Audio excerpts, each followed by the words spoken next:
I feel like this is a make or break year for a couple players on the roster, but one player that came across my mind last night as I'm chilling, man, doing my thing, I was thinking about it, and I'm like, the boy Andrew Booth, man.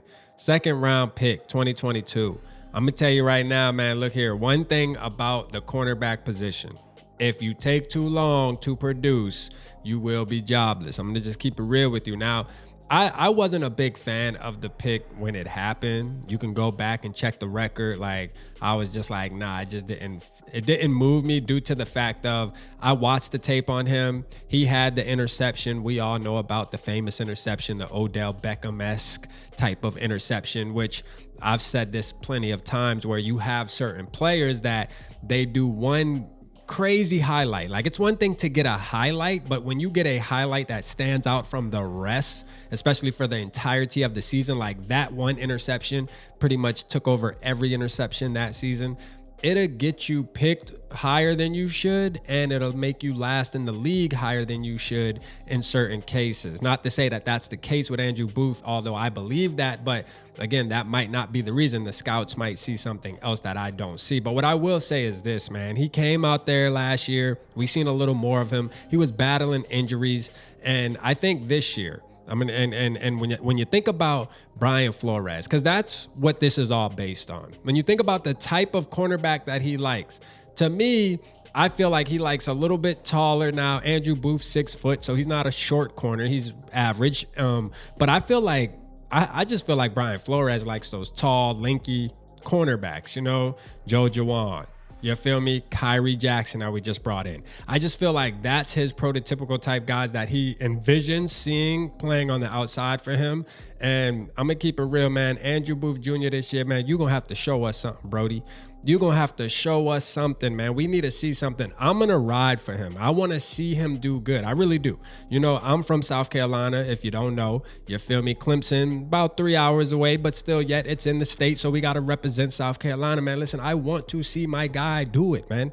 I want to see him ball out. I want to be a Booth fan. You feel me? But I'm getting the vibes of this is another pick that just isn't going to pan out for Kwesi Adolphus-Mensa. Now, Lewis Cine's a whole nother story. We already talked about that. We got on that. There's nothing else to talk about Lewis Cine. I feel like if Lewis Cine doesn't show some promise this season right here, it's a wrap. You got to put the bust tag on him because he is a first-round pick. Now, Andrew Booth is a second-round pick, so I feel like if you're not a first-round pick, the bust factor doesn't happen, okay? But a second-round pick is just the facts of we picked you in the second round. You just didn't pan out. You got to go try to make it happen somewhere else. Maybe another team sees something different. They put you in a better position, better scheme. It could be all those things you got to consider. But I'm going to tell you right now, man, hey, look here. Brian Flores, man, look here. Andrew Booth. Y'all got to come together, man. We want to see something, man. I definitely want to see something pan out with Andrew Booth Jr. because I want to root for him. That's just what it is, you know. But, again, not too many stats to look at, not too many numbers to look at, just hasn't been productive. It's been non-existent. You feel me? Like, it's just been non-existent. He's just a player on the team that we have fans that still bring him up. They talk about him. Oh, don't forget about Andrew Booth. Certain cases, man, it's just like Irv Smith Jr. Like the off seasons where you would have us fans, and I'm guilty too sometimes, where we'll say, oh, we got weapons. Don't forget about Irv Smith Jr., but there's no production there. Like, you can't tell us not to forget about something that's non-existent from the get-go.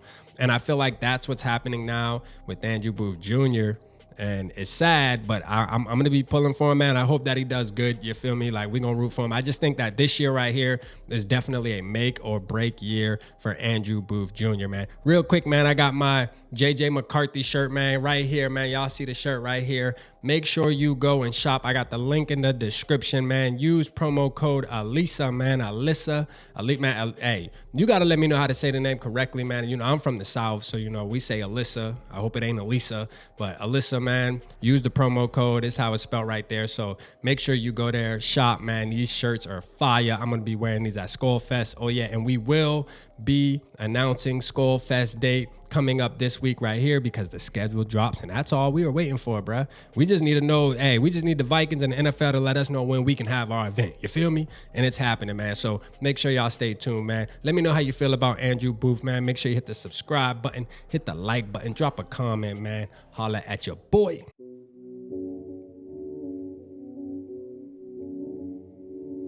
Yeah, smooth summer, who running?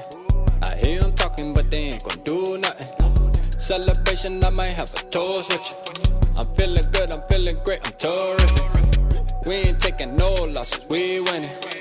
Undefeated, check the percentage.